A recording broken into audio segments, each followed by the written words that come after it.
Good evening and welcome to Tahoma Clinic's Tuesday evening talk. My name is John Sherman. I'm a naturopathic physician and I have a clinical practice here at Tahoma Clinic. Tonight I'm real excited to be discussing with you various hormone myths that are conventional wisdom and some true or some are false. So we're going to go through a lot of these and we'll make this very interactive and let you know exactly how we come to our conclusions through our medical evidence. So a lot of rumors out there today about hormone balance and medical evidence supporting it, but when you really get down to the facts, we know quite a bit about what hormones do. It's just the different types of hormones that are involved. Some hormones are alien to our bodies, and some are bioidentical to our bodies. So it would make sense for our bodies to use the bioidentical approach rather than the more toxic hormones that have been derived, especially from animal sources. So what is the conventional wisdom? You hear a lot of talk, even from medical professionals, that, quote, you have plenty of hormones for your age. Also a common quote is, it's natural to have low hormones. A lot of my patients will go to an office visit with their conventional doctor and they'll say, well, man, you're old. You're supposed to have low hormones. Another common myth is hormone replacement causes cancer. And unfortunately, even medical practitioners will group many hormones or all hormones into that category. And it's just not scientifically been shown. In fact, a lot of hormone metabolites can actually prevent cancer. Another common myth is environmental hormones don't have much effect on the average person. And by environmental hormones, I'm speaking about plastics and the interactions of the fluids inside the plastic.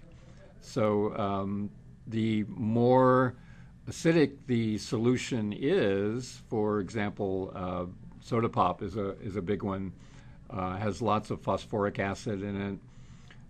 It can definitely interact with the plastic itself, which creates xenoestrogens and also throw off our natural balance of hormones.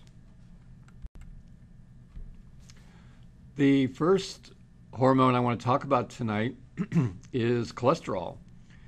And one of the famous myths is that the lower your cholesterol, the better. Is this fact or fiction? Well, it turns out the research shows that 50% of heart attacks take place when the cholesterol is under 200. So 200 seems to be the magic number for most practitioners in trying to get under that particular milestone, and that theoretically will help prevent heart disease. But it's interesting, they found that the lower the cholesterol, especially in the ages between 30 and 80, both in male and female, there was really no protection from high blood pressure, tendency to obesity, heart attacks, stroke, and gout. And interestingly, there were more diabetics in the extremely low portion of the study, where they found the lowest 10% of cholesterol readings, much more diabetics in that category. And we'll move on to the thyroid. Another issue with many practitioners and patients is that they're afraid of taking too much thyroid or quote, unnecessary thyroid, because the thyroid medication can be dangerous to your health. For your heart. Dangerous for your heart. In other words, by taking too much thyroid medicine, you theoretically can cause rapid heartbeat, heart problems, even heart attack. Now, one thing to remember is hyperthyroidism is associated with rapid heartbeat and also atrial fibrillation. But the fact that hyperthyroid is a distinct category of thyroid problem doesn't relate to many people who have low thyroid and need to balance it to a point where they're getting physiologic doses. Interesting study that was done in 2007 by the European Journal of Endocrinology. They found there was a linear relationship between low TSH and total cholesterol.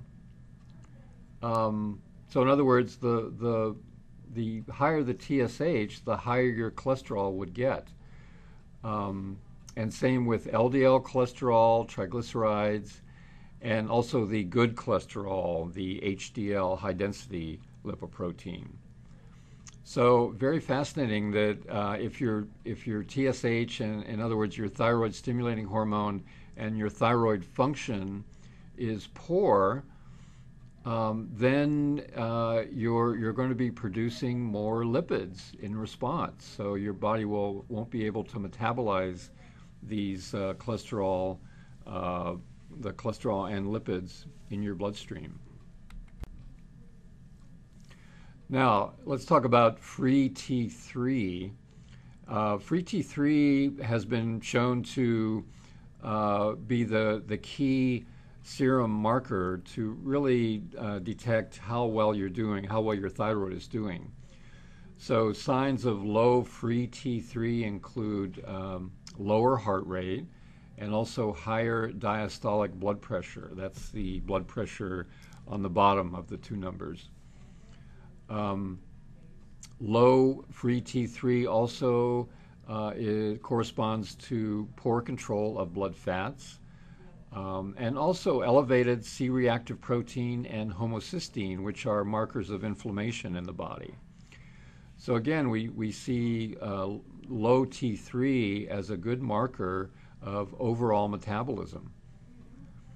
It's also implicated in a poor prognosis for cardiac patients who are already have a low free T3.